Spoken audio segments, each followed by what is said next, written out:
thinks I'm kidding.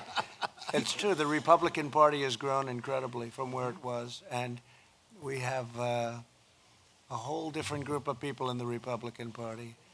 Like, people don't remember. Nobody ever heard of it until I came along. Nobody remembered it for a long time, or they didn't use it. At least I use it all the time. Abraham Lincoln was a Republican. You know, you say that, people say, I didn't know that, but he was a Republican. So we're doing a great job, but that's a beautiful job. I appreciate it very much. Thank you. Please.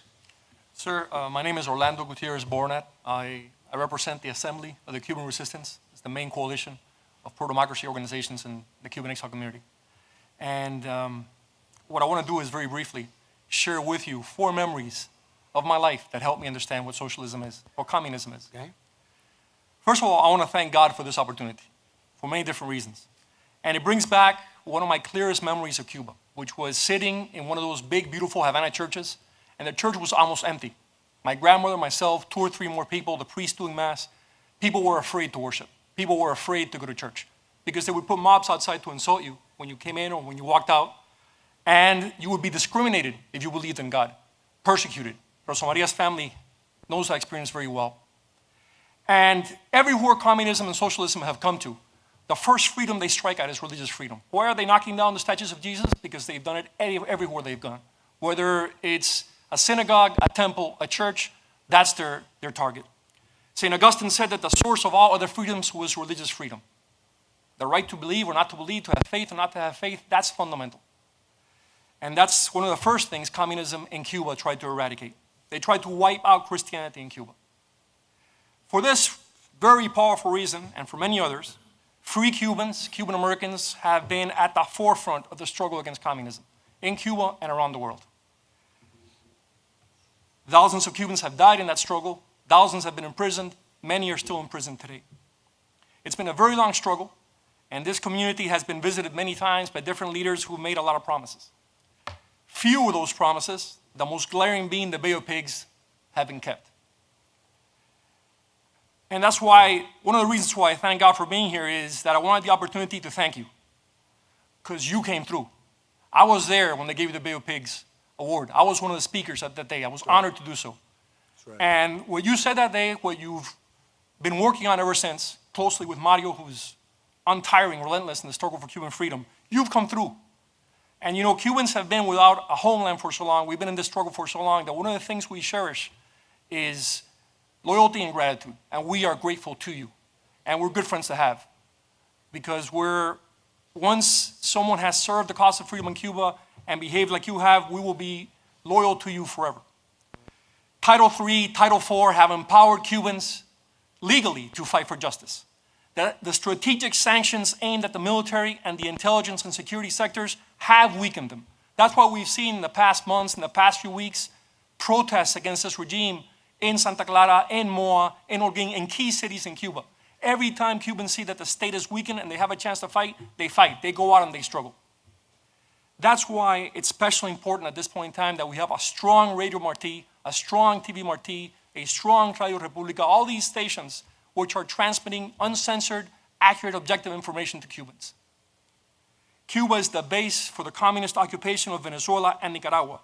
If Cubans are really supported, like you're doing now, to free Cuba, the entire hemisphere will breathe better, including the United States.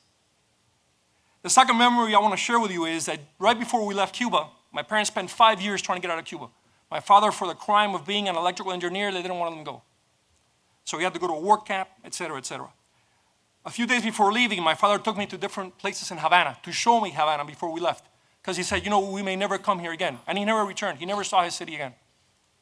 And Havana was a beautiful city. It's been destroyed now by communism.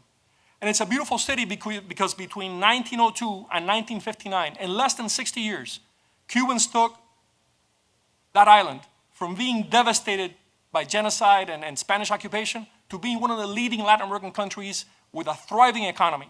Just to give you an example, which nobody ever discusses, before 1959, Cuba fed itself and exported food to the entire hemisphere. Cuba today could not feed itself without US donations of food. So we have lived firsthand what you are struggling against. those many in media and in Hollywood who spread lies about socialism, lies about communism, lies about what happened in Cuba. People are naive about socialism. They're naive about communism. Che Guevara himself said that the goal of communism and socialism was to destroy the individual, to destroy individualism. That's the engine of freedom. That's the engine of prosperity. Compare Cuba today with Israel or with Taiwan. And by the way, this community also thanks you for your support for Israel and Taiwan. Look how those countries are doing. Same size, very similar to Cuba. They've prospered. Cuba has collapsed. So my last memory is the 24th of February of 1996. 4 Cuban Americans were massacred over international airspace, trying to help people who were escaping Cuba in rafts. We urge you to consider the indictment of Raul Castro for that massacre, and that the regime be tried in an international tribunal, a Cuban Nuremberg, for the crimes against humanity, like that massacre and many others that it has committed. That regime must be removed. They won't do an opening. They won't do elections. It's a regime which will remain in power until the Cuban people have the support to take it out. And what I want to end with, the last memory, is I was my grandfather's only grandson. Big family, only grandson. Before we left Cuba, my father went to see his father. And my grandfather said, without hesitation, get him out of here. Take him out of here. There's no place for to grow up. I want him to be a free man. I'm very proud to be American. I'm very proud to be Cuban because I have a debt with him. I have a debt with my parents, with my grandparents, and with this country. So count on us. There should be a task force to educate Americans about socialism and communism. And we're here to fight for Cuba, but also for the United States. Thank you so much, and God bless you. Thank you very much. Great job. Thank you. Please. Go ahead, please. Yes. You sure? I'm very sure. Listen, before I start, I need to first thank you for your sacrifice and the job you have done. And I also want to make sure that we understand that you are surrounded with very good people here in the state of Florida. And just to mention a few, we have the best governor and lieutenant governor in DeSantis and Jeanette Nunez. We have the best 2 senators in Mario. Mario is a congressman, but the 2 senators, Scott and Marco, the best congressman for sure. Guy sitting to your left, my dear friend. And I cannot forget somebody who's just being promoted very recently, or I hope he gets vetted in front of the Senate, our dear Carlos Trujillo, a very young man with a tremendous future. Thank you very much because you have selected those people, and I assure you they will be eternally loyal to you, and they have your back. I assure you of that. Now, my story is very simple. We always talk about socialism. Socialism is nothing but communism during Halloween. There's no such a thing as socialism. America has always been the most socialist country in the world. We're definitely the most generous. Look at the people in this table. Look at our backgrounds. Just think that in 1961, as a 13-year-old, by myself, in my way to Spain, I wasn't even coming here. I arrived in this great country, and almost 60 years later, I'm sitting next to the President of the United States, talking about the American dream, the only country in the world, no other country in the world, that you can start a business from the trunk of your car. And within a very few years, with hard work, commitment, and all the core values that we learn from this very culture of ours, we can become very important to our future.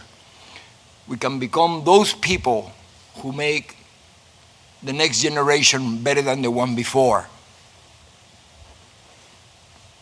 This is the only country. Why do you think you had to close the borders? Because everybody in the world wants to come over here. Nobody's ever forced to come over here. We come over here, in my case, because my parents chose that I would not be indoctrinated by the communist country, by the totalitarian country, by the totalitarian regime. They don't educate children. Absolutely not. And this is something that we need to understand. What is happening in our backyard today, I experienced as an 11-year-old. I remember vividly all the promises that a guy named Castro gave and how 99% of the people swallow the pill. It took many years later, after I read somebody named Saul Alinsky, that I realized that all those people were nothing but useful idiots. I remember Castro, while in the mountains, being interviewed and asked if he was a communist. He went crazy. I dare you, he says. Católico, apostólico, y romano.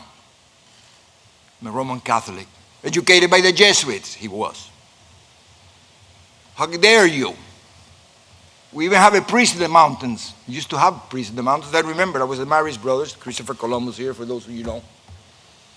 And I remember the brothers, the Marist brothers, used to send young kids to the mountains because it was the second coming of our Lord. He was going to save Cuba.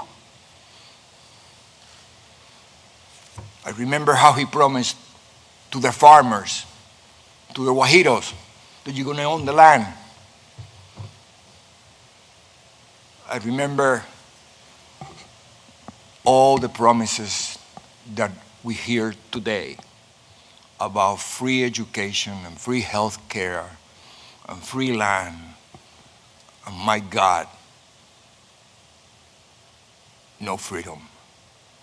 But he never said that until after he was in power, got rid of all the police, got rid of all the military, been there for the last 60 years and counting. And he destroyed each and every one who helped him, the Catholic Church. Everybody. And what do I know that? Because I happened to come to this country with the very last 9 cloister nuns from Convento Santa Clara, because he had taken over the convent. And I was on my way to Spain. I wasn't even coming here because I was going to join my brother, who my parents had already sent a few months before, because he was in the age where the government will take him for indoctrination purposes. My dad, who had experienced the same thing coming from Spain at the turn of the century, running away not from socialism, communism. He knew better. I remember when he used to tell my mom, Fefa, this SOB is a communist. My mother says, look, how can you say that? He's Catholic. Look, he's worse. He's got a rosary beads all over his neck. It just so happened that when I was in my way to Spain to meet my brother, I was going to go to the Marist brothers in La Coruña, España. Same brothers here at Christopher Columbus, by the way.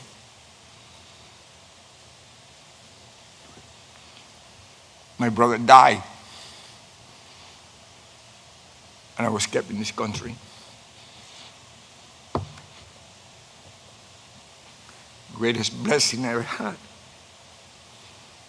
But imagine what happened to mom and dad. One day, you lose both kids. This is a family who had never been involved in politics. My father came at age 18 from Spain, running from communists. By himself, never went back.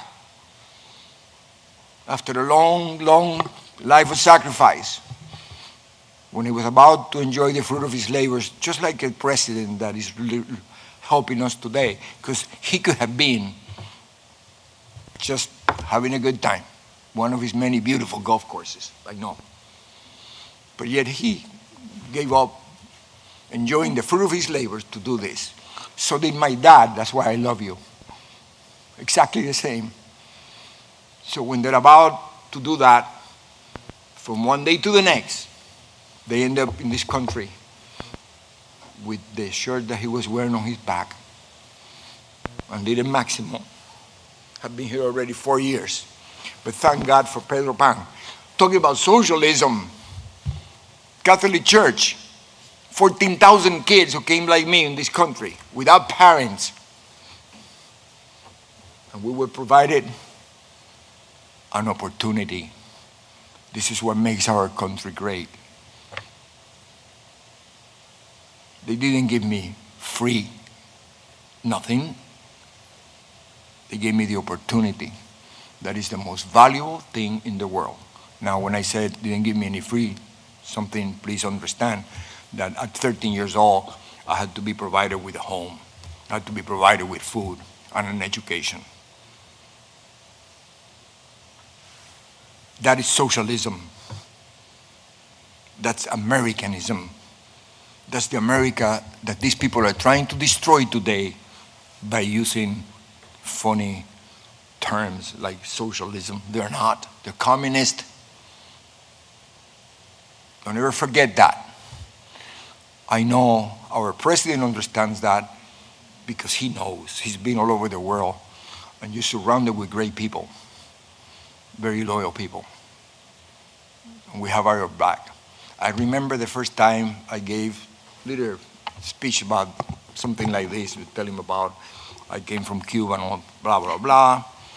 I remember this is around October 2016. I thought you were a little crazy for the sacrifice you were about to take, but I predicted that we were going to elect you in November and I was going to see you in the White House in January. Thank you very much. Because of the situations right now, I cannot give you a hug otherwise. Thank you very much. And I want to leave you with one last thing. Never forget about my dad, who only had a 6th grade education, but I think he was the greatest philosopher I ever met. He used to tell us how lucky he was because he was able to come from Spain to Cuba. And then he came from Cuba to the United States. And he saw me graduate from college, and that was the biggest prize he ever had. And he said, don't lose this place because you're not going to be as lucky as me. Because if you lose this place, you have no place to go. So with that, please keep that in mind. And please, people, explain that to our young people who are demonstrating out there. Don't be useful idiots. Please understand what's happening in our country. See what happens to our parents. And see what is happening to America today. Mr. President, thank you very much. And thank you for your hard work. Thank you very much. And he became one of the most successful men in Florida. So he did, that's the only thing he didn't say. But he did, and he's a great gentleman. Thank you very much. That's very nice. And now that you've cut everyone else down to about 1 minute, we appreciate that. Okay, do you mind? I Okay, asked let's that. go. I asked that, you know. Okay, thank you very much. Appreciate it. Thank you, Mr. Thank you. President. My name is Lourdes Ubieta, and I've been working in the media for over 25 years in Venezuela, Latin America, and the U.S., and I'm an immigrant and the victim of socialism, not once but twice.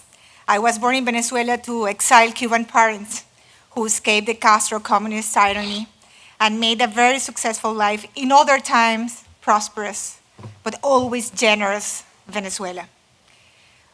For every single Venezuelan, life changed when socialist, corrupt, golpista Hugo Chavez came into power in 1999.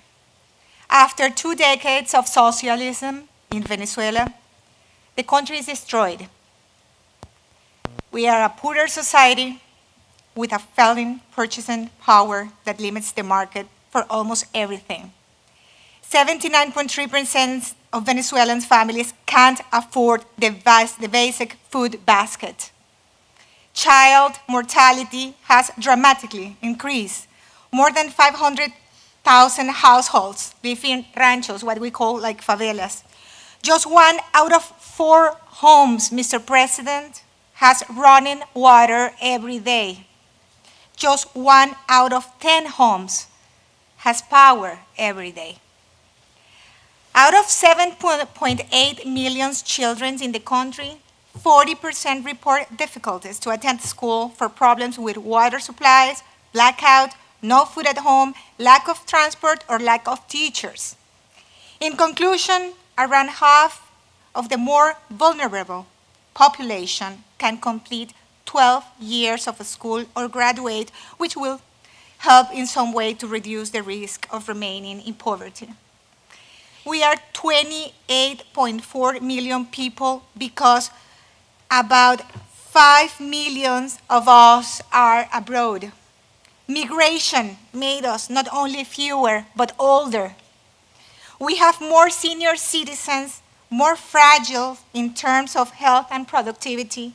Our society is therefore less able to produce wealth and more in need of different ways of assistance.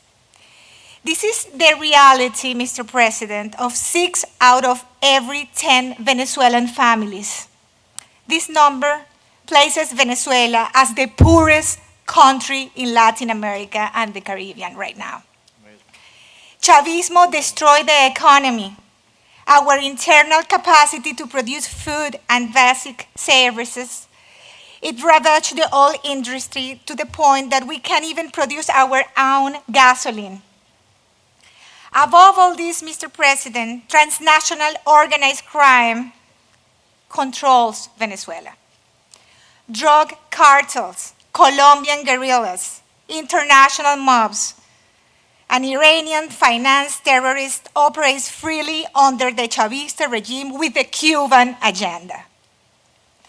How, Mr. President, a hungry, broken, and sick country that has tried everything to get rid of this criminal regime, bathing our streets with the blood of the youngest, our political prisoners, exiles, tortured, and disappeared under the dominance of organized crime, how can they relieve themselves by themselves from this nightmare? You have been the only president who has stood firm against these criminals. Neither President Bush, much less President Barack Obama, I have to say, who privileged his relations with the Castro tyranny by sacrificing the Venezuelan democracy. They did nothing for Venezuelans to regain their freedom. Venezuela is kidnapped by the organized crime. Your actions, President, are the only hope for Venezuelans who wake up every day, let me tell you. Every day they wake up looking at social networks to find out if there is a new measure by Donald Trump against that genocidal regime. Other than that, Mr. President, the greatest enemy of our Christian Jewish civilization is the Iranian regime. As you know, Mr. President, the Iranian regime is the main ally of the criminal regime in Venezuela. They are not longer in Asia. They are here, 2.5 hours flight from Miami. The Iranian regime has its base on criminal operations in Venezuela, and that represents an imminent danger to the security of the USA and all of us US citizens and Americans. Today, I ask you not to leave Venezuela. Each minute that passes is one of the greatest suffering for Venezuelans. Accelerate, Mr. President, the freedom of our country. At this moment, only a leadership like yours can finally achieve the freedom of Venezuela. On behalf of the Venezuelans, my family and my own, thank you very much. Thank you very much. Thank you very much, Mr. President. Beautifully stated. Thank you very much. We're working very hard. You know that, okay? I know, Mr. Thank you President. very much. Thank you very much, and thank you very much, Mario. Congress Mario Diaz-Balart, he has been the best friend that we could have also the Venezuelan community. Thank you very much. Thank you very much. President. Great job. Mr. President, it's a great honor to be here, to see you again.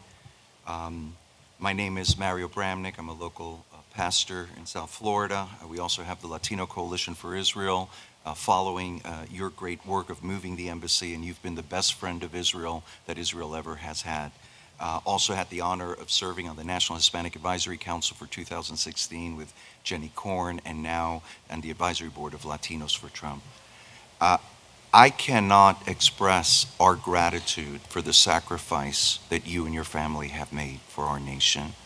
And as has been shared here, all of the enemies of America are rising inside of America and globally to defeat your presidency in 2020.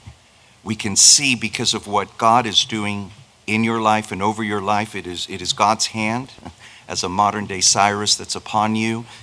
We are so grateful. I was born in Cuba, and we fled communist Cuba to come to America for the American dream. In 2016, after 8 years of Barack Obama, we were afraid what we fled from was coming to the shores of America.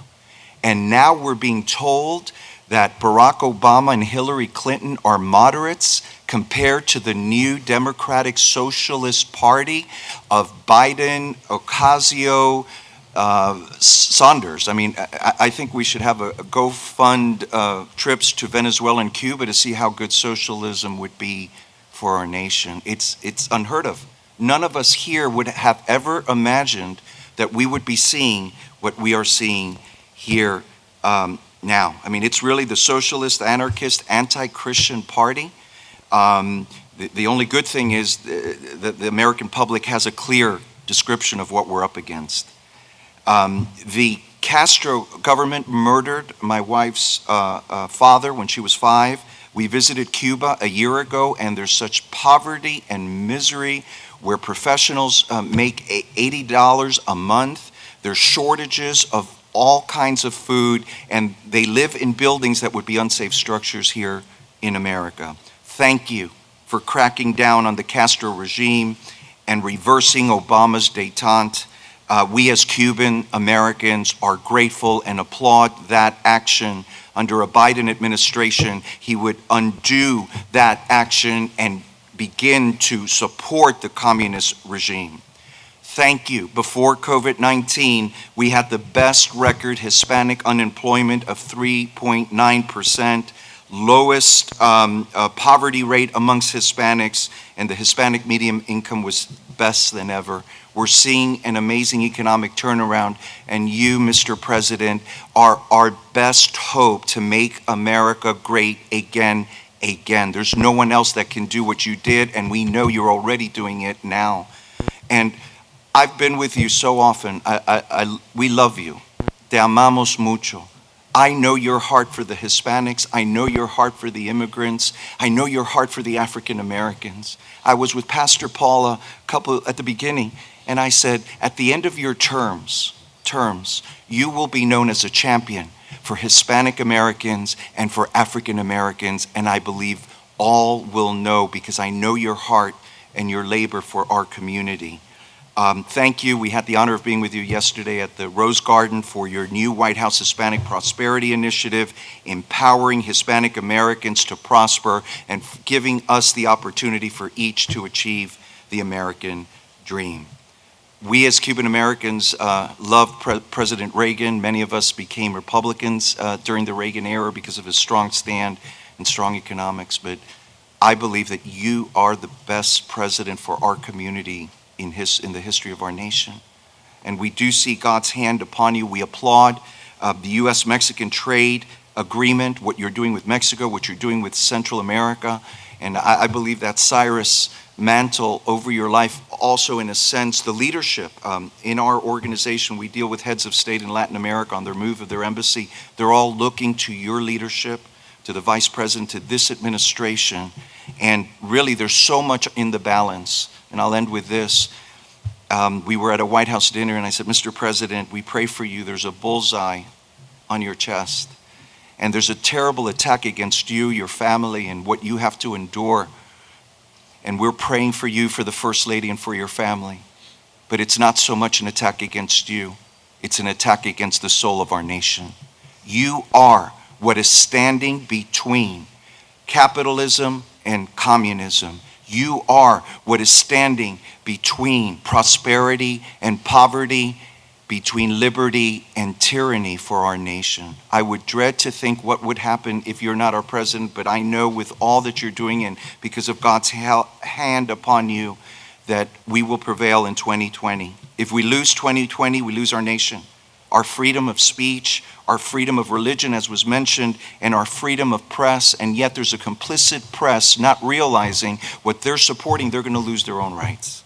It's 1776 all over again, and we are here with you, praying for you, mobilizing to make sure that we don't lose our nation. In closing, thank you so much for your leadership, for your sacrifice, for your moral clarity, your bold determination, and your unwavering commitment to the Hispanic Americans, to all Americans, and to our democratic ideals. Thank you so much. Thank you very much, Professor. Very nice, beautiful. Thank you. Thank you. Please. Thank you, Mr. President. My name is Lorenzo Di Stefano. I was born in Caracas, Venezuela, and I have a bachelor's degree in administrative science. In Venezuela, I started my family and worked professionally in the insurance business. In the year 2000, I had an opportunity for my business to grow, and political change in Venezuela was emerging. So I decided to move my family to the United States under a L1, L2 visa. The initial idea was to stay 4 to 5 years here in Miami, then return to my country.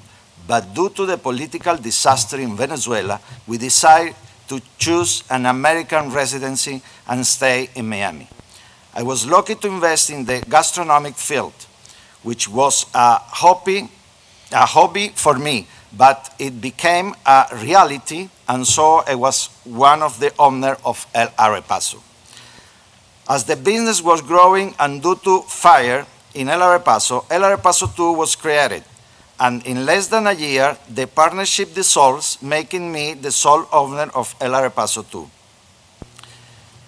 I was there that my true feelings towards Venezuela emerged. I started to participate and get more involved with the problems that my Venezuelan brother and sister live day in and day out. I always tried to help and give the best I could give from Miami. I saw how sad my Venezuelan brother and sister were of leaving Venezuela, even though fleeing insecurity and hunger. Those who had the possibility of arriving in Miami didn't know where to go, how to invest or work. In short, many of them looked for help in my business, and there were always people who could help them, making El Arepaso 2 the Venezuelan Versailles. Mr. President, Venezuela was a paradise. It had everything, and unfortunately, the mistake was made to choosing a president who would guide the country to Castro communist terrorism and drug trafficking. With this topic, I could exceed my time. Therefore, I want to conclude with the following. Mr. President, Venezuela is already having socialist and communist problems. On behalf of all my Venezuelan people, American Republican, I ask you not to allow this to happen to the United States of America, and to please continue with more sanctions and more economic pressure on Venezuela, since we all know that a humanitarian intervention is not easy to exercise, but neither impossible. God bless you, God bless America, and thank you, Mr. President, and Trump for more years more. Thank you very much. Beautiful. Thank you very much.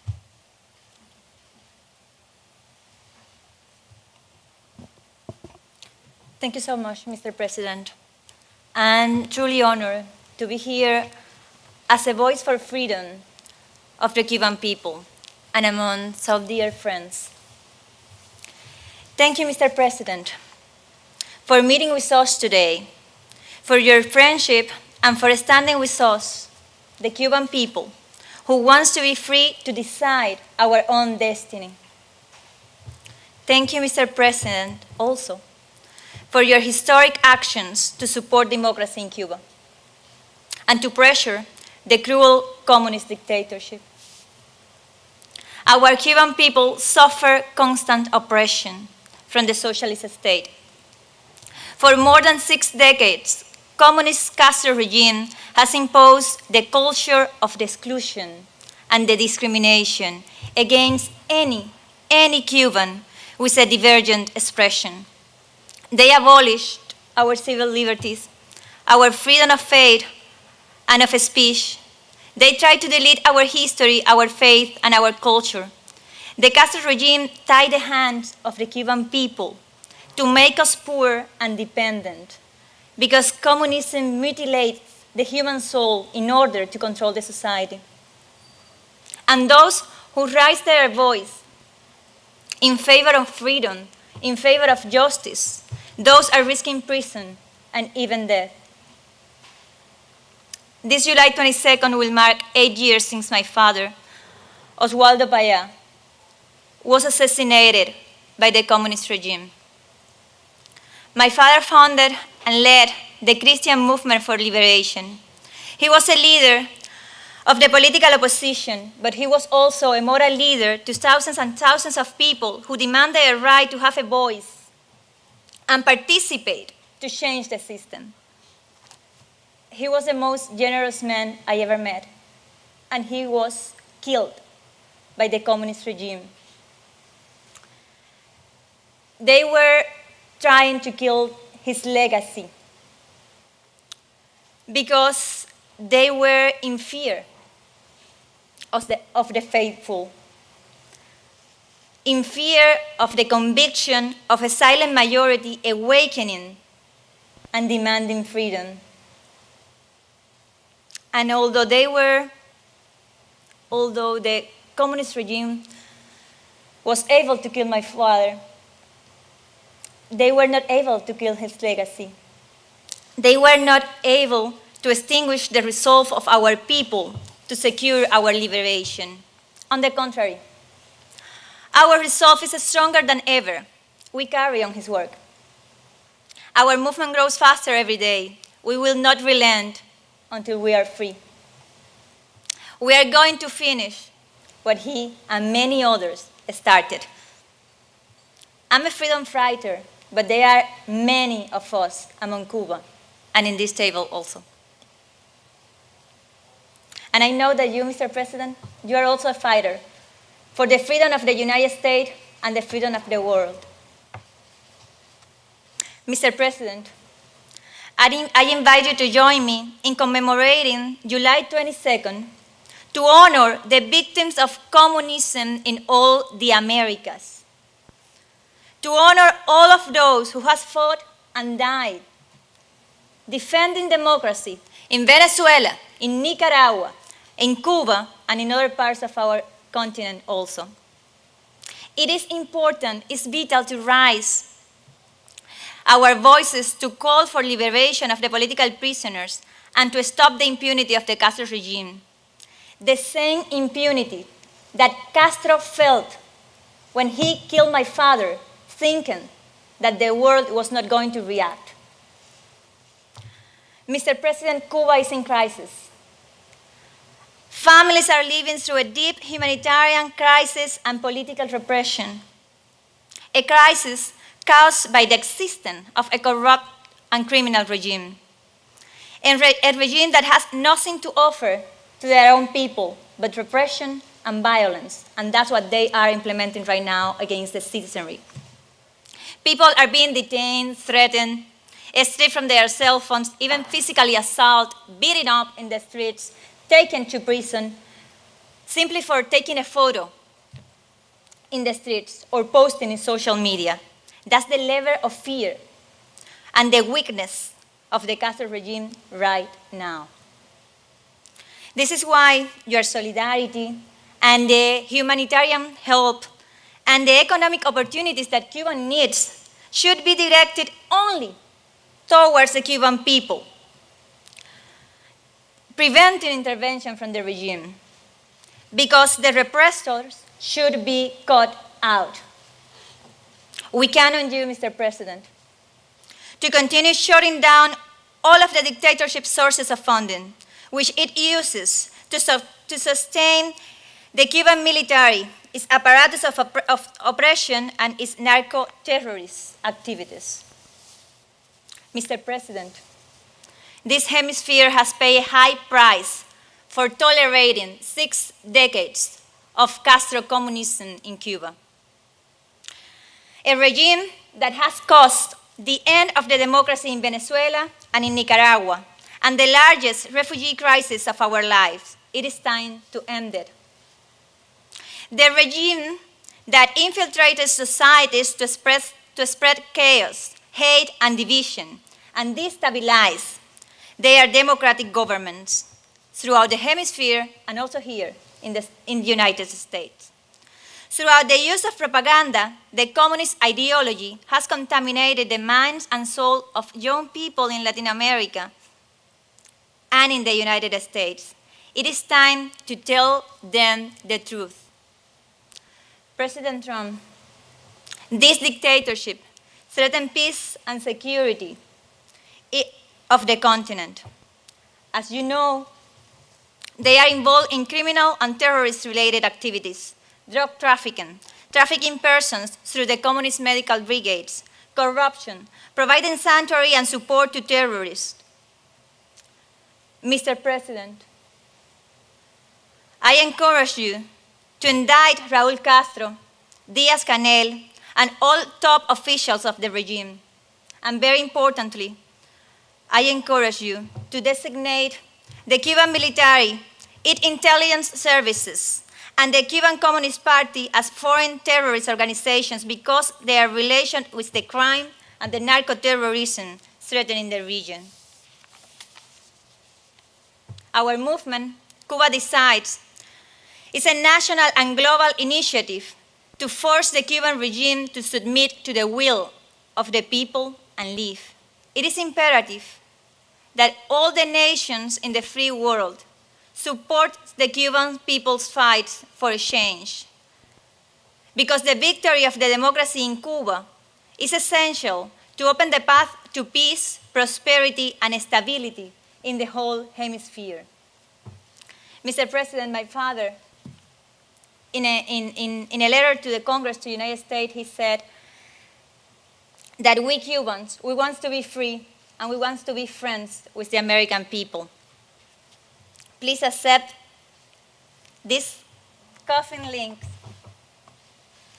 with the coat of arms of the Republic of Cuba as a symbol of the friendship between our two people, and also as a symbol of our appreciation for your actions and your solidarity.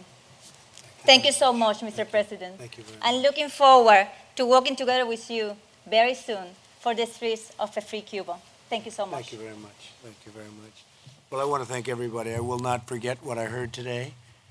It's very moving. It's a very tough situation, and we've made a lot of progress, as you probably have seen and you know. And I have a feeling you won't be disappointed.